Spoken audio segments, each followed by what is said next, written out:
So I feel that it's going to be a special evening, regardless of what happens. So I just want to let you know that I'm a storyteller. So this is going to be a story. So just go very deep inside of you to that inner child that is inside of you and get ready for a story. I'm going to meander all kinds of journeys and paths, and you may be like, what does this have to do with what we're talking about? But if you listen very carefully, you will see that each of the things that I speak about will, like when you're braiding a challah for Shabbat, it's like you're going to see all of them come together by the end of this. And the important thing is that at the end of this, you're going to learn about my journey, sure, but you're going to learn a lot about history, I think. That is my hope. That by the end of this, you know a lot about history. You know a lot about history that you may not have known about before. And so I'm going to start by talking about some objects, and then I'll lead from there. The African way is to bind someone, you tie a knot, and to begin a basket too. There is room in the Peabody Museum at Harvard University full of knotted things. I used to be a curator there. And as curator of the African collection at the Peabody, I found the baskets the most fascinating.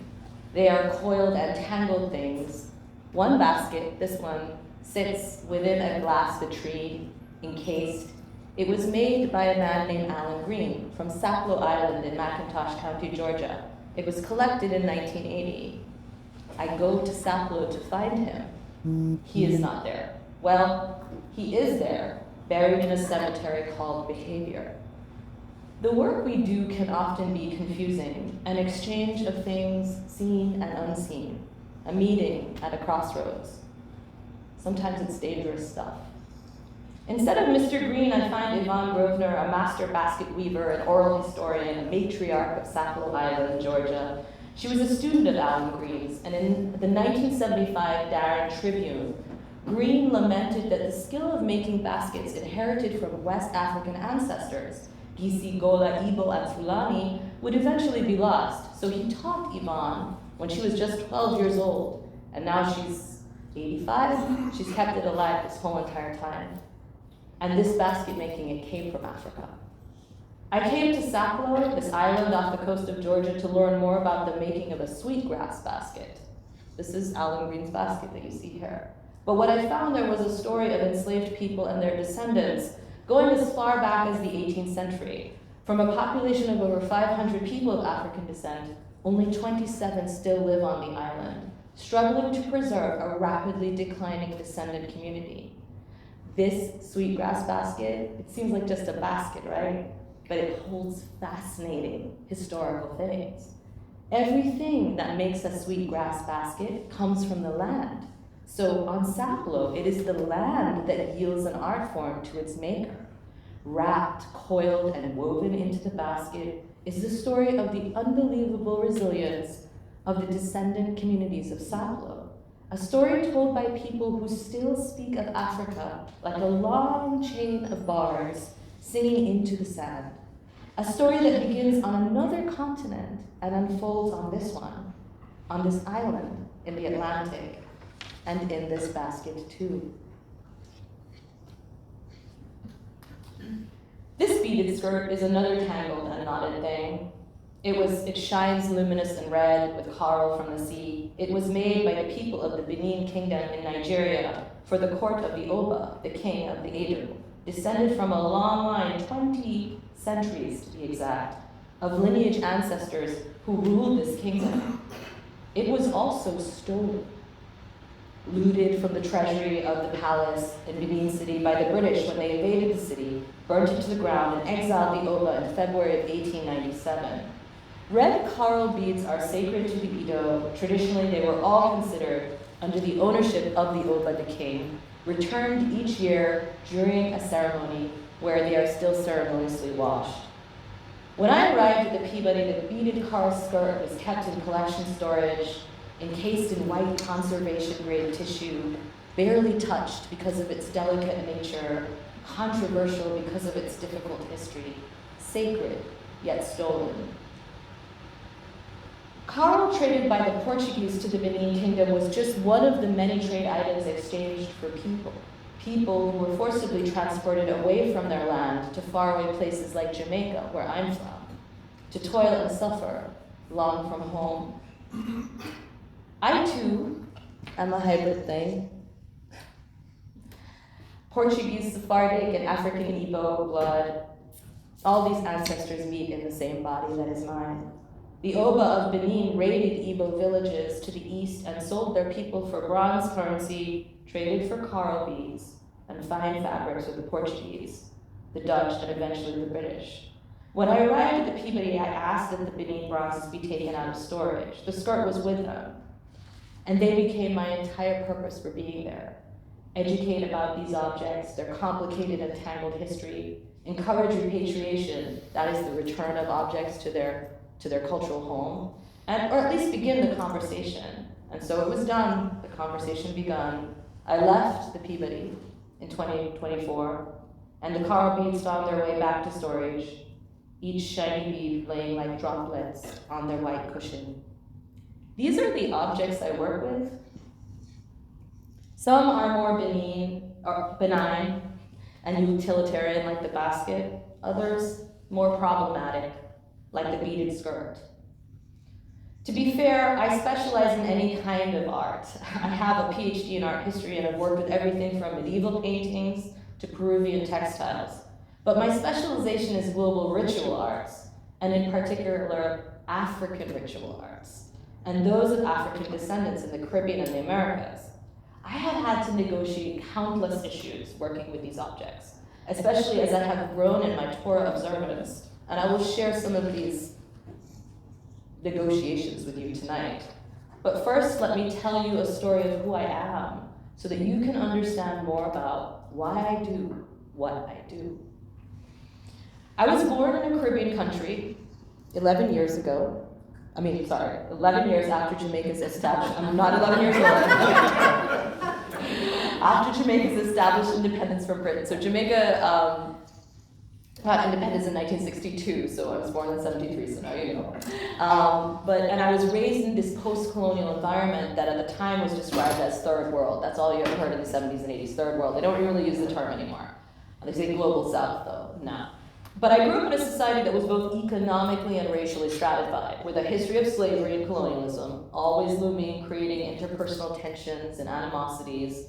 My parents were different races, religions. They came from dramatically different socioeconomic backgrounds. This is my mom, my dad, my sister, and myself. I'm the one sitting on my dad. You can see I look just like my dad, right? Like I've just got his face.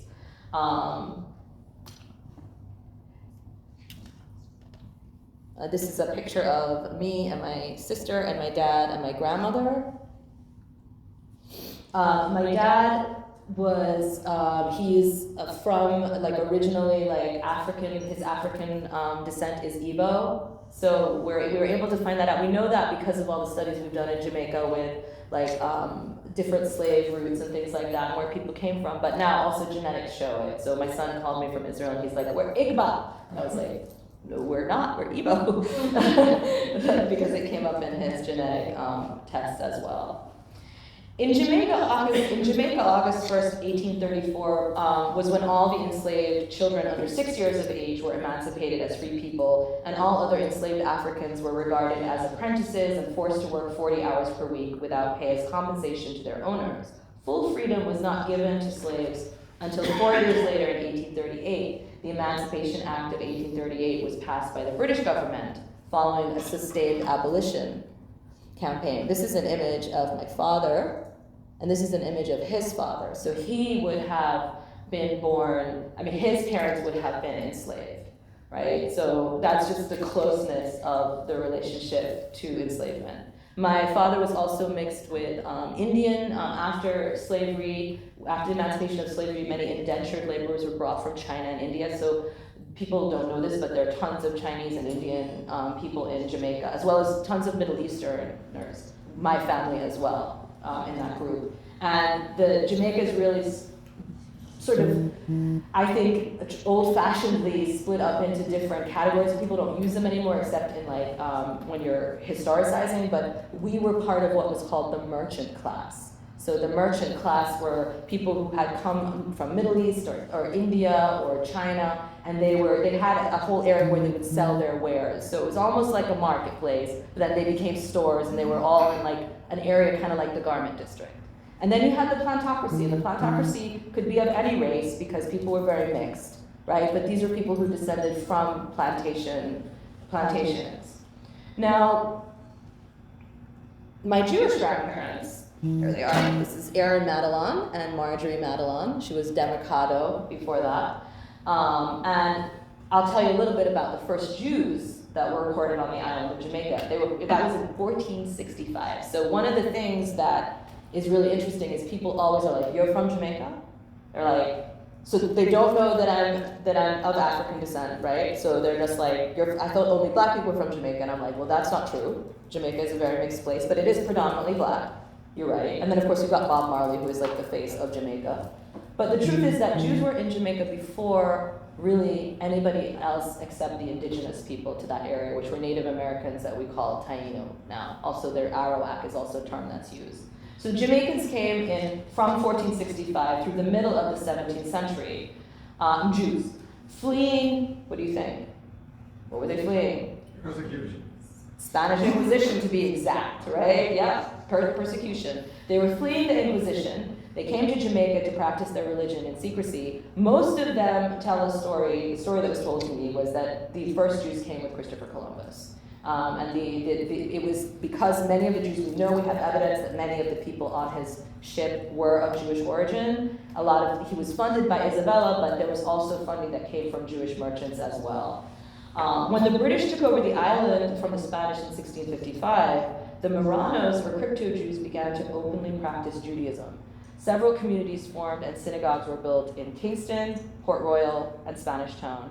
As the Jewish population grew, other communities were formed in Montego Bay, which is where the Chabad is now, Savannah Lamar, Duncan's, Port Maria, and other towns. Jews have been recognized as part of Jamaican cultural life since 1655, when Britain took power from Spain. So if we know that the first record of Jews is 1465, but we only know that they have been recognized as part of Jamaican culture in 1655, why is that? Because they were hiding. Because they were hiding. They were crypto-Jews. They weren't... Were they the same Jews hid their Jewishness for centuries. But they didn't really hide it, right? Because they're in Jamaica.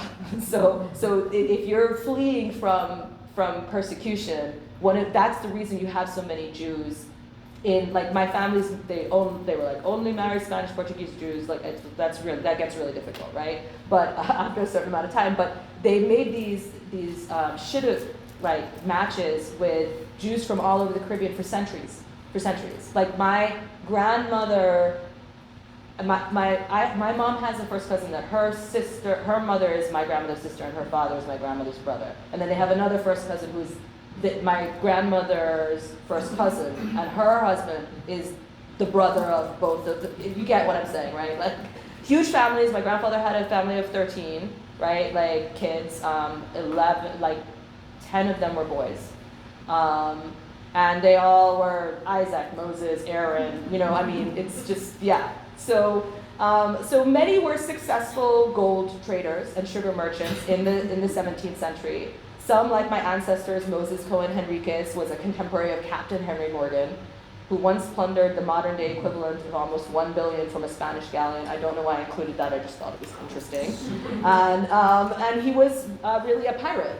Really, that's what they called him, right? Because Jews really were connected to ships. They came to the Caribbean on ships. And literally, until the day I left Jamaica, my grandfather and his brothers and all of their sons would go out on their boats every Sunday. They would go out, and they were little boats, others had big boats, whatever the case would be, it was all about boats, right? And so it was only when I did my history that I was able to tie it to the fact that, oh my gosh, this is really what they're really connected to the sea.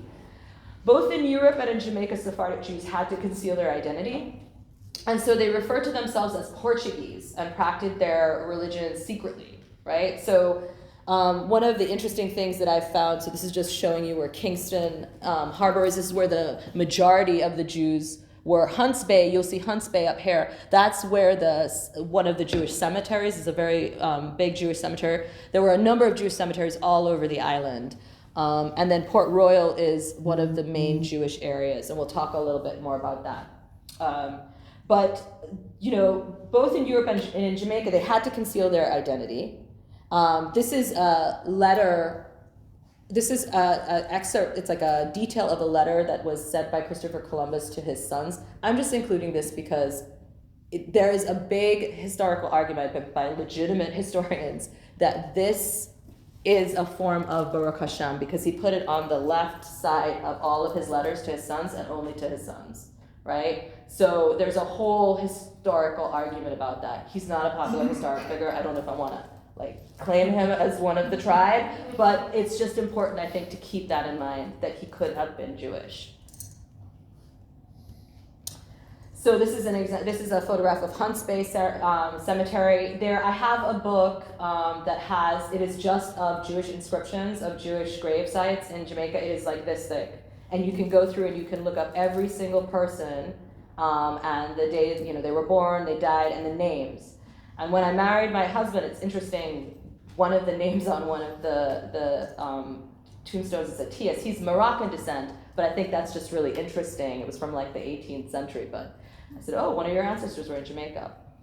So the Jews were allowed to remain after the conquest that the English conquered the Spanish in 1655, and the reason they were able to conquer them is because the Jews made a deal with them. They said, we know all of the backways in the island, we know all the routes, we've lived here for centuries. We don't want to be under Spanish rule anymore. We want to worship openly. And so they made this deal with the British. And so when the British got control of Jamaica, the Jews were able to worship openly. They still weren't equal citizens. There was nothing even compared. But they were able to have synagogues and things like that. They were granted British citizenship by Oliver Cromwell. It was confirmed in 1660 by King Charles II of England. And though today's Jamaican Jewish population is fewer than 200, at one stage there were 21 Jewish cemeteries. Presently we count 13, with 2 in use. And the oldest, Hunts Bay, which you see here, has graves dating from the 1670s. Now, centuries ago, the coffins buried at cemeteries like Hunts Bay were ferried across Cagway Bay from a city known as Port Royal. And this is a rendition of Port Royal. As you can see, something terrible is happening here. I'll explain it in a minute. Port Royal was once known as the wickedest city of the world. There was once the domain of Jewish pirates who once sailed the waters of Jamaica. There were other Jews who did other things, but of course, there's actually a book about the Jewish pirates. In the 17th century, Port Royal, which sits at the end of this long isthmus across from Kingston, was the center of Jewish life on the island, with groups of Jews migrating to Jamaica in 1661 from Brazil, in 1663 from London, in 1664 from Cayenne, and in 1667 from Suriname. And many of them made homes in or near Port Royal, partly because there was a synagogue and a central thoroughfare called Jew Street. Port Royal was the center of Jewish life on the island until it was destroyed in 1692 by an earthquake and tsunami. So this is a rendition of what it must have looked like to have this earthquake. Jamaica has earthquakes. I'll be talking to you about a couple of them as we move through the thing. But I wanted to show you these underwater shots. There's a whole city under the water in the harbor in Kingston, and these are, Disney came in, they want to do a whole underwater ride, but that didn't go over very well. But so it's just important that you know that it's this tsunami happened, and it's like almost like half the city just fell into the water. That's how we actually know so much about the synagogue, because in one of the first-hand accounts, someone is writing, and I walked on Jew Street and the synagogue was sinking into the ground. It was something like that, right? So we knew about Jew Street, we knew that there was a synagogue there. And then there are other archival references to Jews as well. The site of the Jewish synagogue is precisely given by a deed dated 29th of January 1677. The synagogue was constructed sometime between January 1677 and March 1686. For many Jews, Jamaica became a safe place they could live without fear of persecution. Jews from Amsterdam, Bordeaux, and Bayonne moved to Jamaica, mostly residing in Port Royal. The Jews at Port Royal were said by Francis Crowe to be a multitude, so that means there were so many of them, right? And there were complaints from various Gentiles, this is going to sound familiar, that they eat us and all our children out of all the trade. So we know from this, it's a common complaint, we know from this that Jews were also very prosperous. Port Royal became an attractive place to trade commodities such as gold, silver, porcelain, embroidery, and silk, and the Jews participated as well, particularly in the trade of silver and gold and in money changing. This success, like in many places, however, led to backlash. And English merchants accused the Jews of coin clipping and things like that. So during the 18th century, Jamaica hosted the largest population of Jews in the English Atlantic world, outside of London. The community was small and only around 1,000 individuals. But while the Jamaican Jewish community never matched the populations of other Portuguese Jewish Atlantic settlements such as Amsterdam or Curacao, it played an essential role in the broader diasporic network of new Jews, new Christians, and old Christians known as Nassau, or the Portuguese nation. The Jews of this Atlantic diaspora were the first, second, or third generations of their families to have embraced their ancestral faith after having lived as conversos. So do you guys know about conversos, the history of conversos? So for the most part, and what has been told to me through oral history in my family, is that nobody ever really did anything Christian. It was just an outside to sort of preserve their life, but that all of the Jewish traditions were kept completely. Shabbos, even kosher. We have letters from, first of all, there were shackets on the island. We have information about that. But there were letters that we have in archives of the Jews of Jamaica, like in the 18th century, writing to the Beis Din and saying, like, the meat that you send is rotten by the time he gets here. Like, it's being sent on a boat, so hello, right? But they're asking for kosher meat, and they're complaining when the kosher meat that gets there is not good. You know, you can imagine, right? You're waiting for how many weeks for kosher meat? So they had a bunch of different jobs: traders, planters, livestock farmers, physicians, writers, fishermen, entertainers, metal workers. Their presence on the island helped to shape the colony's cultural and social evolution, just as much as life in the tropical West Indies would shape the Jews themselves. Jamaica's Jews perpetuated their cultural distinctiveness through their spoken Ladino. We still sing Ladino in our synagogues. Their practice of Jewish rituals, their concentrations in particular towns. Like everywhere, you know, Jews would always be in one area. So even though I grew up in Jamaica, it's really multicultural space, and my father was black and not Jewish, like I was raised in this very sort of insular, everybody was Jewish, you know, and every Friday we went to synagogue, every Saturday we went to synagogue, and all of the Jewish festivals were just big, huge parties, and that was and I went to a Jewish school called Hillel Academy. Although 18th century Jamaica is noted for its ethnic and religious diversity, these cultural markers made Jews a conspicuous minority. This is my grandfather's family. This is Joseph Madelon, his father, who came from Aleppo, Syria, on his way to Cuba, and his brother was in Jamaica, and he fell in love with my great-grandmother, Florizel Cohen Henriquez. And these are the first of their brood of kids. My grandfather is standing right next to my great-grandmother to her left. That's Aaron. So they ultimately overcame their differences, becoming embedded in the social landscape. They contributed to, it's important to understand that some of them contributed to slavery, colonial trade in sugar, cotton, coffee, livestock. They were excluded from participating in the island's governance. They frequently lobbied the colonial assembly for greater civic equality. They were not considered equals in any stretch of the imagination. While the island's Portuguese Jews married almost exclusively among themselves, their close contact with the enslaved also enabled many to live within non-legally recognized blended Creole families of color, like my own. So you have a lot of Jews also in Jamaica, and you'll see with some of the images from our synagogue, they're mixed race. It's just a very vibrant, actually it looks like if you go to Israel now. The Jews in Jamaica in the 19th century, the Jews in Jamaica felt at peace with life, even though they still faced certain restrictions, such as not being able to vote or hold office. But in 1826, free people of color, so free people who are of African descent, were gaining equal rights, and the Jews also wanted to be part of that as well. So they petitioned for voting rights. They attained full political rights in 1831. So this is my grandfather, Aaron Madelon. You just saw him as a little boy in the image before. He is of Spanish, Portuguese, Turkish, and Syrian descent.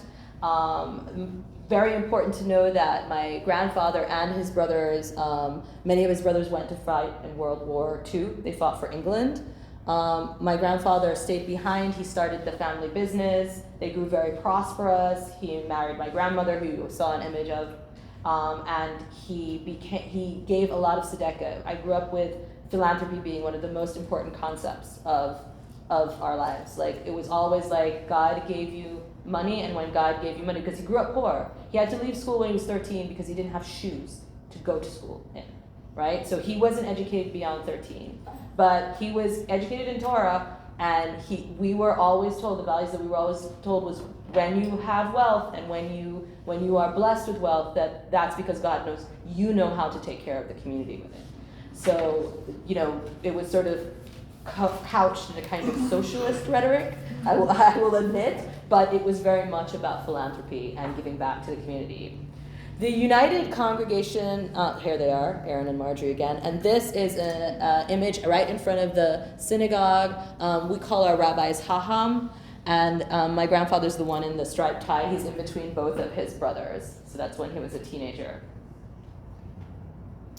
This is our synagogue, Sher Shalom. So the United Congregation of Israelites Jamaica was formed by uniting the Sephardi, Spanish and Portuguese, and the Ashkenazi, English and German congregations in 1921. Our synagogue, Sher Shalom, was rededicated in 1912, having been rebuilt on its present site due to damage by, guess what? An earthquake in 1907. It is the most recent built in a long line of synagogues in Jamaica. The first was in Port Royal prior to 1692. Spanish Town, 1704, Montego Bay, and several in Kingston.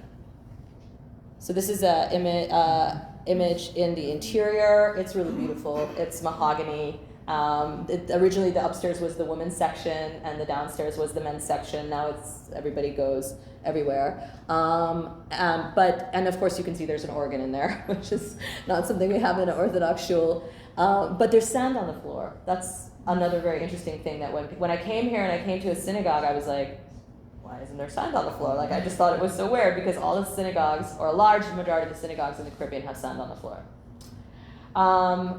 So the Jewish contribution to Jamaican life as a community has focused largely on education. Oh, these are some other images. This is what it looks like full of people. This is from the 50s. And this is my mom. She's reading from the Torah, and those are some of her cousins. So and that's me in the glasses, and that's my sister. We're wearing matching dresses. And this is, of course, what? Sukkot, right? So we're in the sukkah at Sukkot. So the Jewish school, Hillel Academy, was originally started as a preparatory school. It was founded in 1969 by my mother's family. And the high school bears a plaque dedicated to my great-grandparents that you saw in the image, Florizel and Joseph Madelon. And it now offers secondary education.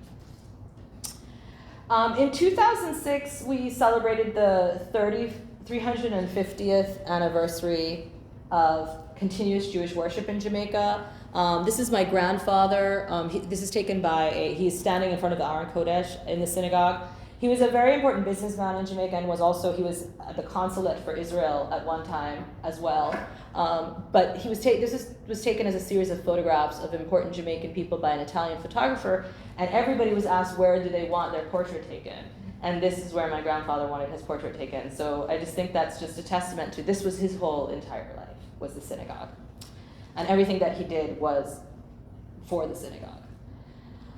So now in Jamaica we have a Jewish Heritage Center that is connected to the synagogue. It's also connected to the memorial garden with tombstones from the 18th century. We have collections of art from Jamaican Jewish artists. We have video archives. We have exhibition artifacts from the past. Synagogue Sher Shalom at one time was Jamaica's sole synagogue, and now I'm happy to announce that Chabad of Jamaica also offers a sanctuary for services in Montego Bay.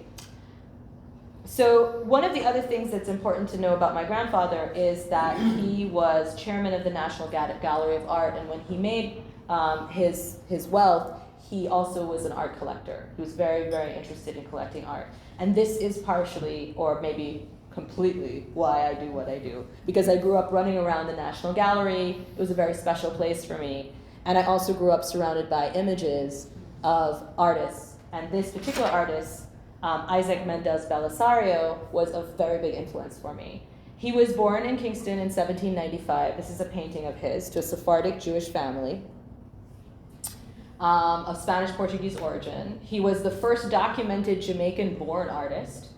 He was primarily active in Kingston around emancipation into the 1830s, and his work provides a rich document of life in Jamaica seen from the perspective of the Sephardic merchant class to which he belonged. So I connected very much to his origin and who he was. Belisario's family had close ties to the Sephardic community in London. His grandfather, Isaac Mendez Belisario, after whom he was named, taught children at the Bevis Marks Synagogue in London. And the older Isaac's son, Abraham, who is Isaac's older brother, moved to Jamaica to work with a Jamaican Jewish man named Alexander Lindo, and ended up marrying his daughter Esther.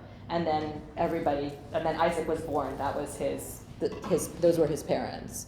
So Belisario trained as an artist. He did landscape, watercolors, drawings, things like that. But what he is probably best known for is the works that survive from his career really represent the works that he did with a French printmaker called Adolphe Duperly. And these are sketches of character, which is a series of 12 hand-colored lithographs. These really had a huge influence on me. I grew up with these in my grandparents' house, and the sketches of character provide first detailed visual representation of Jonkunu, which are the celebrated Afro-Jamaican masquerades. So this Jonkunu, this is Cuckoo or Actor Boy. This is another Cuckoo or Actor Boy. So those are just some of but as you can see, in these first images, you don't realize that it's actually someone of African descent in masquerade. So these masquerades would happen during like the winter festival season. A lot of times when people were enslaved, they would get some time off during that season, and they would put together these beautiful costumes and do these wonderful things and like wonderful like masquerades and things like that.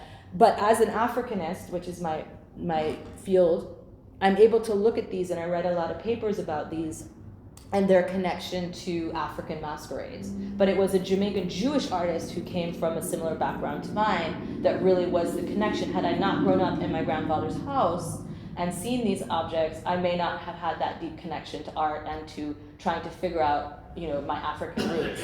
The other thing is that, we had Kesiba immemorial, right? Like from my mother's side, I can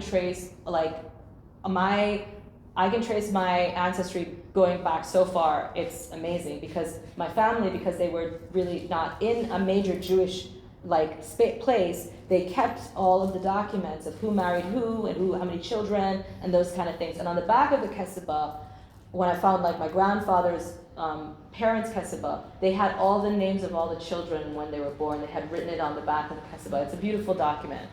But the thing is, I didn't know that much about my father's history. I didn't know that much about where he came from or where his people were from or anything like that. I knew they were Jamaican, but because of the slave trade, people who were enslaved didn't know much about where they were from in Africa, or that they had a life or a culture before Africa.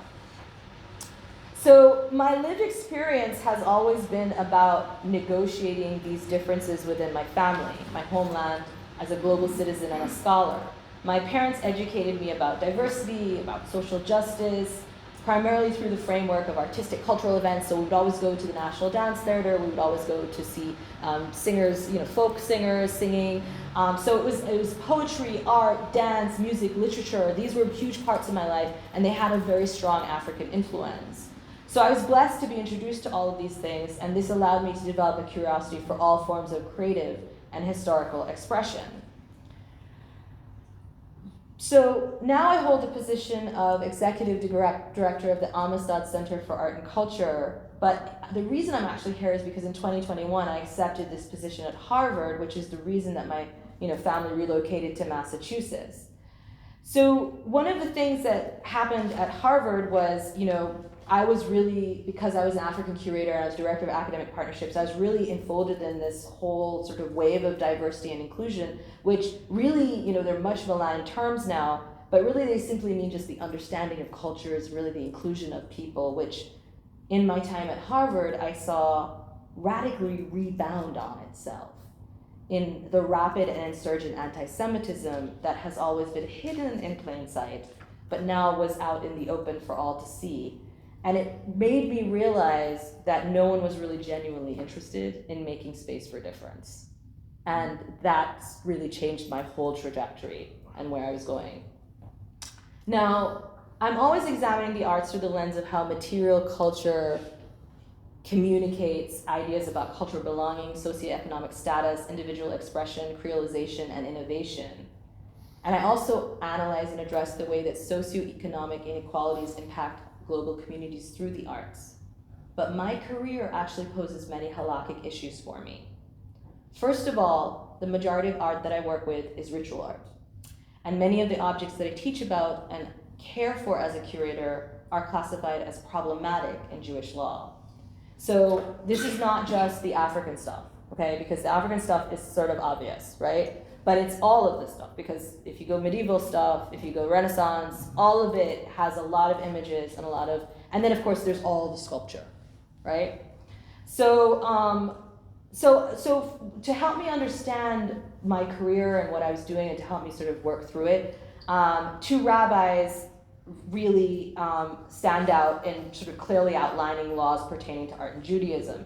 So the two speakers that came before me, I don't know if you guys were here for their talks, but they were great, and I think they're recorded, so if you ever want to see them, they're recorded. But they spoke very much about the various laws that have to do with idolatry and art, and I will abbreviate, but I won't talk in length about them because they did. So, they're in the Mishnah Torah, Rambam talks about fashioning an object, and in a nutshell, it's hard to talk about a nutshell, but basically you're not permitted to sculpt in any three-dimensional form a full human figure. End of story. You can sculpt animals. You can't sculpt images that are on relief, which, are in all of the Greek buildings, all of the medieval cathedrals, all of those. The same is true, anything in a raised surface, anything that is full sculpture. The same is true for the planets, the stars, the sun, the moon. Representations of these are allowed for educational purposes, but even two-dimensional images or pictures on tablets can be problematic. One can create a three-dimensional image of an animal. My daughter one time screamed me out of the house because I had like this sculpture of an elephant. She's like, "This is not the Chabad way." I was like, "Okay." But I've studied it, right? So, and she still turns up her nose every time she sees this little elephant thing. One can create two-dimensional images of pretty much any of the above. In terms of practice, one needs to be careful of bending in front of sculptures. Can anybody tell me why? You could be bowing to them, you could be worshiping them. So how hard is that when you're working in a museum, right? You drop your pencil or something like that. So I'm always aware of that. You also have to be careful about getting close enough. So for instance, there's a fountain that's a sculptural object, which by the way, I was in Belgium. One time I read that and I was like, there's no way that's gonna happen. I was in Belgium and there was like a water fountain that had a sculpture on it that would have made this transgression. So it can happen. So if if you put your mouth too close to something that looks like a sculpture, it looks like you're kissing it. So this has to do with actions and creations, but my job of studying, teaching, and learning about art objects also caused me to research further the more religious I became, right? And so I turned to Rashi and Rambam again.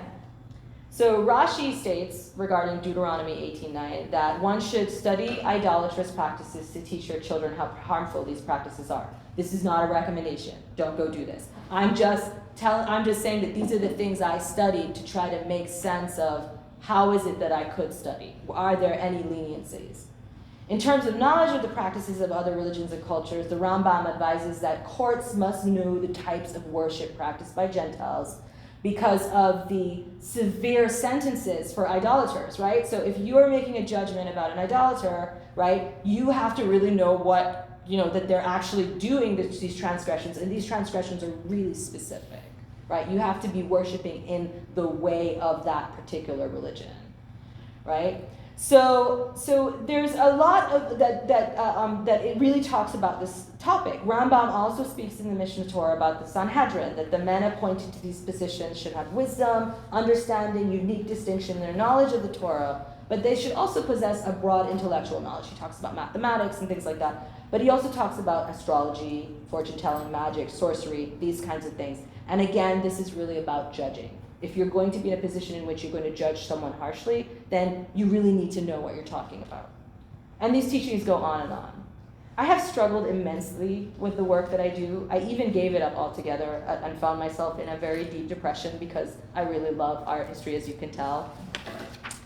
But I study these laws and I keep studying them afresh as time passes because I understand that I am neither Sanhedrin nor judge, but I do know that I have a certain amount of knowledge in a certain area, and that I must balance the study of these things with intense study of Torah so that I keep my mind and heart always in the right place. So I can honestly say that I know all of this information and other information that leads me closer and closer to Torah because of the job that I do. So I can say that I am led to know more about, in particular, African practices primarily because of where I was born and the blood that runs through my veins from my African ancestry. Like I said before, I just wanted to know more about my family, my father's people. So this is also a journey into understanding myself. But I knew from a very young age the Torah prohibition against idolatry. And so there was no question of ever embodying these practices. I grew up in a really rich, fantastic Jewish culture and Jewish community. So I was always knowing that I was Jewish and what that meant. My solution was to study these practices and the art associated with them as a way of connecting to my father's family because there was no real other way to connect with them. And I really actually wanted to know where I was from and who I was and my history and my genetic history. So this becomes a little bit interesting as it involves some tefillin. When I arrived at the Peabody in August of 2021, I immediately went to the database and typed in the word Jewish. Yeah, I know I was there for some other reason. I'm an Africanist, but I was like, they gotta have some Jewish stuff here. I thought, they have everything here. All the world is here. What Jewish things do they have? And here it was, Jewish frontlet, found in Mr. Joseph Merrick's yard, Pittsfield, Massachusetts, May 1815. The oldest pair of tefillin in the United States was in the museum that I was working in. This tefillin became like a dream for me, another knotted thing to love, just like, remember the basket and the skirt? As an African curator, they were really not in my purview, and yet as a Jew, they were completely consuming and precious to me. They never really showed up for me, these tefillin, for the almost 3 years that I was at the Peabody, but they showed up after October 7th, 2023. For a month, I worked from home, and then vacation. I took all my vacation. Do you remember what was going on in Harvard's campus during that time? A total separation, like a curtain drawn between me and my beloved museum, a campus that I had come to call home, that I had worked my whole entire life to be at. When I eventually returned to campus in January, there was a request from a ritual specialist from one of the oldest Sephardic congregations in the US. I've been there 3 years, this has never happened. He wanted to view the tefillin, but had been denied by the Peabody. The Peabody, scrambling to meet the Native American Graves and Protections Act, it's called NAGPRA, it has a lot of regulations, and the Peabody is an anthropological museum, so it has a lot of Native American things. And so there were new regulations that had come out all the time, so the Peabody, people at the Peabody are always very busy, and so they had limited collections access to indigenous or ritual specialists seeking access to sacred ritual items. In an act of divine providence, I was added to the email chain for this rabbi's request, and I reached out, actually he's a Hazan, from Sherish Israel in New York. But it was a bigger reach than you could possibly imagine. Now let's just say this. This is the oldest Sephardic synagogue in the United States, okay? I'm Sephardic, you already just heard my history. Okay, I'm at the Peabody as an Africanist. These tefillin show up, okay? And they show up after October 7th when I'm like, I don't want to be here. I don't know why I'm here, right? And they show up as if to say, well, maybe this is why you're here. right? So I'm on the email chain. The Chazan has been denied access to looking at it. He's doing research on tefillin. So I said, this fits well within indigenous ritual specialist asking for ritual item, right? He may not be Native American, he may not be African, he may not be what you think of. I said, but this fits well within. And I suggested that because access had been denied with this tefillin, because I sat with him in the room to look at the tefillin, he was trying to see if it was Sephardi or Ashkenazi, we're going to steam it open, the whole thing was happening with the tefillin. And I suggested that the tefillin be repatriated to a Jewish institution because they were heavy into repatriation, as I just said before. And I was like, you just denied access to a ritual specialist of this religion to our ritual object. They should be repatriated to like Yeshiva University, for instance. For an object to be repatriated when it's not federally regulated, the request has to go up the ladder of hierarchy at Harvard until it reaches the board of trustees. Now you remember what's happening at Harvard at this time. This tefillin showed up for me and for all of us, really, at a time when it most needed to be seen. The request for repatriation will mean that it must pass through multiple offices at Harvard and confront many individuals with its ritual effective power. And its insistence that it too belongs to a people that have sacred things buried beneath the earth of this land also. When I arrived at the Peabody, I knew less about myself than I do now. Each step on my journey with art and objects ironically brings me closer to Torah. There is always a mitzvah that shows up for me wherever I am. It was the tefillin this time. It was the lighting the menorah, in December. And so I know that all of my success is really because the places that I am are the places that God wants me to be to do His will. The objects I work with translate histories that transform the minds of people I work with, the students I teach, and ultimately they transform me. These objects from exotic places with curious histories remind me of myself and of a synagogue with a floor. Oh, that's the actual tefillin holder. Oh, that's me and my husband.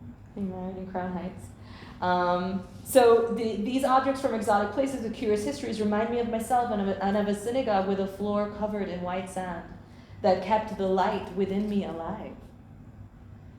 The work I do now is primarily centered on the return and ethical stewardship of sacred objects. In a way, it all becomes a tribute to my ancestors, the African Igbos recreating their dances on the shores of Jamaica, and the Iberian Jews who had to muffle their footsteps when they prayed in secret during the Spanish Inquisition. Both people trying to find their way home to God in the worst of circumstances. All of my work leads me back to this place, a pilgrimage for me and for the numerous descendants of exiled and enslaved people who found sanctuary and safety in the Caribbean.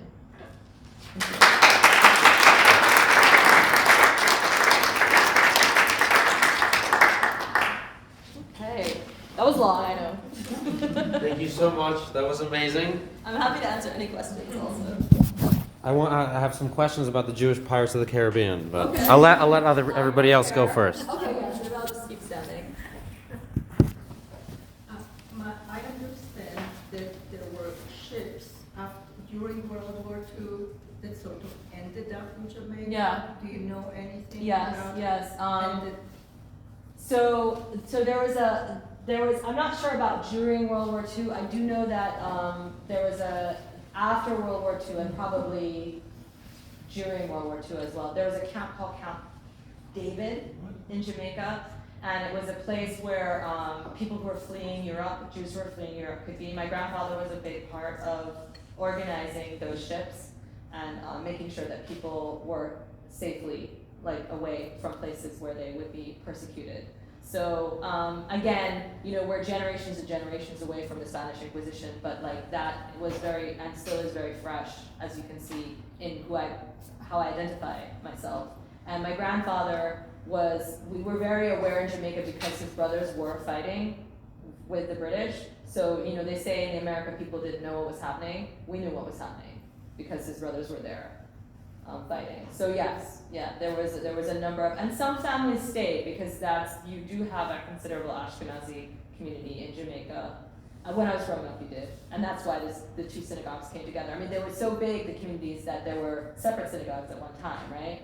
There was a Sephardic one and an Ashkenazi one. The one that I am, this Sher Shalom, is when they both came together in 1921. Yeah. Do you still have family in Jamaica, and do you still consider it your home? I still have family there. I still have a lot of family there. My mother's brother is there. My Uncle Joe. My Aunt Susie is there. She's that first cousin that had two parents. She's like first cousin both times.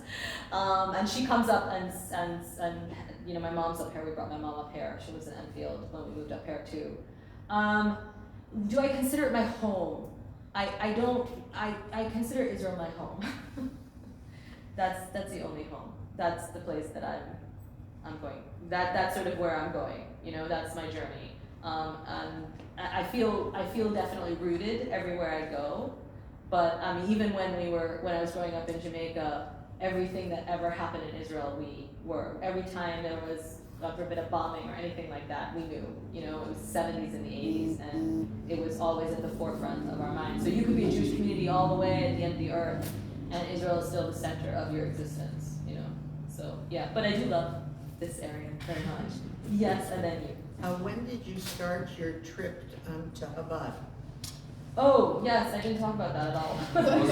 that's another time, but that's a long story as Is well. your husband Chabad also? Oh yes, definitely, yes.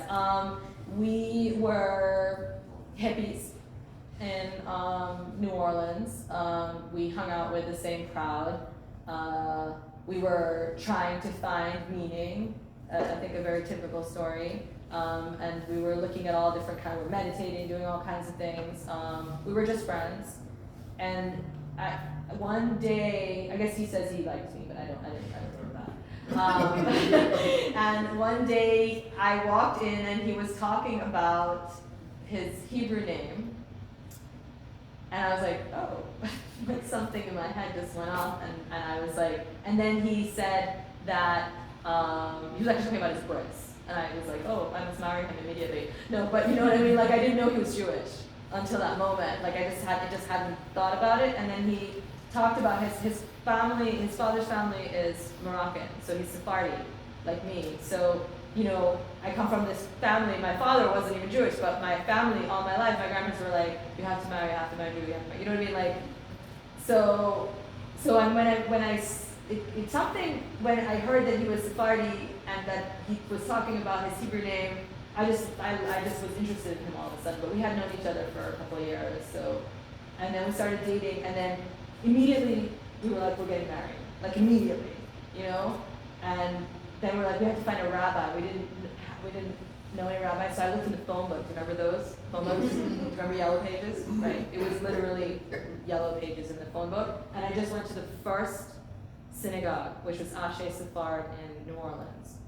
And it happened to be, no mistake, right? But it happened to be, the rabbi was Mendel Rifkin. And he's Chabad. And he said, come to the Chabad house. I didn't know what the Chabad house was. We showed up, I think I must have been wearing a tank top. My husband has tattoos all over. Like, we were really, like, we had piercings, like, and he never, I'm very sensitive. I didn't notice him in any way judging us at all. Like, and I'm very sensitive because we were judged in general, right? Just by regular conservative people. He never judged us. He was so happy. I mean, I'm still really good friends with Mendel and Malky, and they're really our age. So he invited us for Shabbos. We went over, that was our first like Shabbos. That was like, I left and I said, I want this. This is what I want. This is what I'm looking for. It was, and Baruch Hashem, I have my own version of it now. So, but it was a long journey. That was just the beginning of it. But what was really interesting to me was when I was at the Smithsonian, I did an internship at the Smithsonian, the African Art Museum. I took a class that was a class on Kabbalah. And one of the books was Toward a Meaningful Life. So that was the book that I was like carrying around all the time. And it was only after I met Mendel Rifkin that I was like, oh, this is the Rebbe that you're talking about, right? Like my husband asked him when we went into the Chabad house if the picture of the Rebbe, he's like, is that your father? Which is so perfect, right? Because we're all the children of the Rebbe. So, but he was like, you must have a big picture of your father, right? That could only be your father. So I always had this book from when I was in my early 20s, before I was even really dating or anything, that I had this book that I carried everywhere with me. I thought it was a great book. And Rifkin, that was in New Orleans. Mm-hmm. But the daughter-in-law, yeah, is it the I don't have to ask the question. Mendel's sister? Yeah. It's a small world. Yeah. It really, really is. Yeah. So that was part of our. And then you had. Yeah, how did you deal with your father family, and how did he interact? How that two families? That's a really interesting question. It's kind of shaped me into the person that I am. I'm very good with interacting with lots of different kinds of people, right?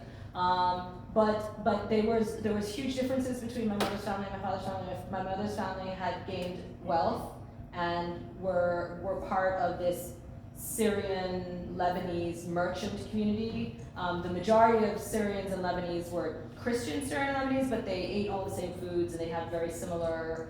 And then my father's family was like a lower middle class black family. But my father was very, he went to Morehouse and NYU. He was very, very intelligent. He was very cultured. He traveled all over the world. His mother was one of the first wave of immigrants to London, so he had spent a lot of time in Europe. And they fell in love with each other. But the going back and forth between the families was very interesting. My mother's family was very, they were tolerant, and I'll say tolerant only, because, he wasn't Jewish, right? And they really wanted their children to marry Jewish. They had done it for centuries, so what's the problem, right? And on an island, they had done it for centuries. And then my father's family was very resentful of my mother's family because they had this idea of Jews as being, and white people in general, as being rich. And so it's very similar to US, I would say, politics. I just sort of have dealt with it on a family, family level, but it wasn't easy, but it helped me to be a very good diplomat. I'm asking because I know some families that have disowned. No, my mother's family did not disown her in any way, shape, or form. And my mother's family was very embracing of me. They raised us, we were Jewish children, and they knew that was important. My father never ever tried to make us anything but Jewish. He loved, my parents divorced. They weren't married. They divorced when I was an adolescent. And my father moved to the States, and when I came to the States, all his friends were Jewish. So you know what I mean? That's how it goes, right? He never converted, but his culture, he had been raised in my mom's culture. So yeah. Did it happen at all that men married not Jewish men married local? Yes, so that's an interesting question as well, because there's a conference on Sephardic Jewish culture in the Caribbean, about I want to say 15 years ago in Kingston that my husband and I went to. And we invited everybody up to our house for Shabbos.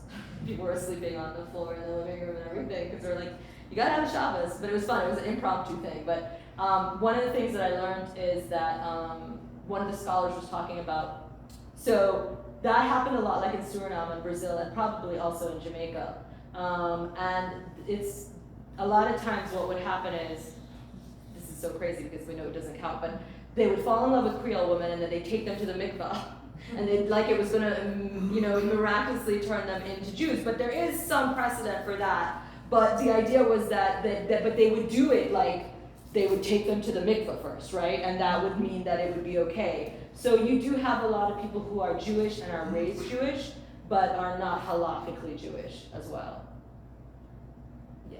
Do they know that? Well, it's like in the States, it's a contentious issue, right? Because you go to any reform or conservative shul even, and it becomes an issue. So it's the same. You say you went to a Jewish school. What were the Jewish studies like there? Okay, that's really interesting. There were little or no Jewish studies. It was a Jewish school. It was established to be a Jewish school. And of course, like all the Jewish schools that even we have now that started off really small, like in one room, everybody was learning in the 60s, maybe the 60s. And then it grew, and it just became such a good school that a lot of children went there. It was just a very good private school, just like you have very good private Catholic schools that kids go to that are not Catholic, right? But all of the Jewish holidays were celebrated. So that's how you learned about Jewish holidays. You had like a Hanukkah play, those kind of things. None of the Christian holidays were celebrated. All of the Jewish holidays were off, those kind of things. So I would say that in terms of how you were educated, it wasn't like going to like a Jewish school here, right? Or even an Orthodox Jewish school, or even like a day school. You didn't learn your aleph beis or anything like that, because at a certain point, most of the people who were there were not Jewish anyway. But they certainly learned a lot about being Jewish, because every time there was like Rosh Hashanah or Sukkot or anything like that, there was always like a big celebration. And they were just like, oh, it's fun, it's food, you know, yeah. But yes, it wasn't like what my kids have, and what my kids have, that's also, I think, partly fueled by what I do, because my learning is something that keeps sort of, you know, what I do is almost like a dangerous thing spiritually, do you know what I mean? And I'm aware of that all the time, and I think, you know, like I said, at some point Israel's my home. At some point I want to be painting Rebbe's, right? Like that's what I want to be doing, like ideally at some point. But I do know that there's a purpose in the places that God has put me. So I keep doing what I'm doing, but it's dangerous, and and I think that my learning protects me, but I think also my children's learning is a protective force as well. Can you explain what you mean when you say it's dangerous? Yeah, so a little bit about what I was talking about before. Because of all of the rules that have to do with idolatry, and because a large majority of the art that I work with could be considered idolatrous, and I mean even the statues of Venus or whatever, right? Like, you know, I work in a museum where you walk in and there's immediately like a naked statue of Venus. Right, so it's like how do we, like when we did the radiance, which was the Hanukkah thing, it was like we had to do it in a different room, right? Because it was so ironic. They had like this big menorah right in front of this Greek statue, and I was just like, it's just like that's the history of actually Hanukkah. So it was actually a perfect juxtaposition, but it was still very ironic, right? So it's, you know, it's those are the kinds of things like, and I mean it does affect me. It does affect me, and it'll affect me even physically. You know what I mean? So, I mean, it just does. I don't know if it's psychological or whatever, but sometimes I'll get like a rash or something on my hands. Like when I was at the Peabody, I had a rash on my hands for the entire time I was there. And when I left, the rash just went away. So, I mean, I'm a spiritual person, so I do believe in those kinds of things, you know? But anyway. What's the rest of the story of the tefillin? You had to go up. Oh, so the story of the tefillin is actually quite beautiful, because the chazan that I met then connected me to Gabriel Goldstein, who is the curator at the Yeshiva University Art Gallery, and then we just clicked, and he suggested me for a panel to present a paper, which this was part of that paper actually. I talked about tefillin, and I talked about the other objects. And it was at the IMLS, which is the Institute for Museum and Library Sciences, which is a government granting entity, but they were doing a conference on anti-Semitism and hate, and how we can learn from objects and how objects function in that way. And so this whole thing sort of led me, and now I'm part of this group of Jewish curators, which my specialization is not Jewish art, but they've included me in the group, and it's really great. So the tefillin, I feel like led me to where I needed to be, and to have like a kind of holding space with other Jewish curators who do what I do, so we can actually talk about some of these issues. The tefillin, there was a request for repatriation, and Harvard just shut it down, but I don't know how far they're going to push it. So it's still at It's Harvard. still at Peabody, yeah. It's still at Peabody.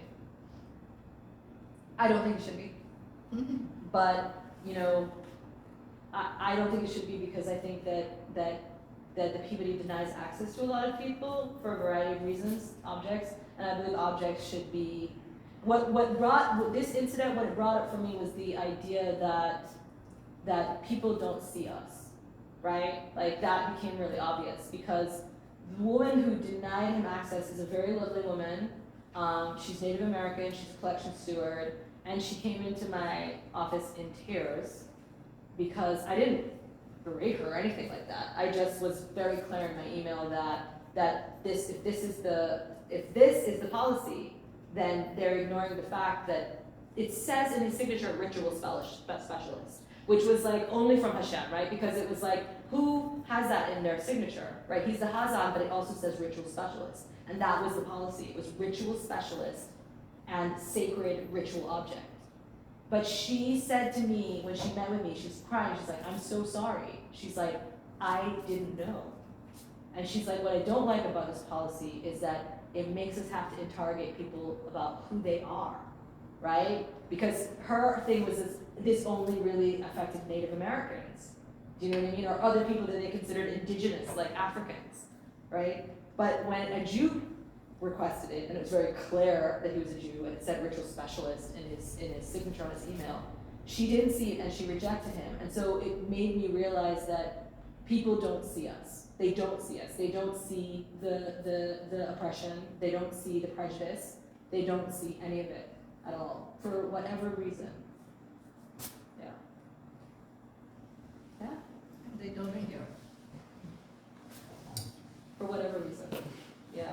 Yeah. Good. Great. Wonderful. Thank you so much for coming. Thank you everybody for schlepping out. I hope you all enjoyed. Thank you, Dr. Clunis. This was amazing. There it is. Thank you so I much. learned so much.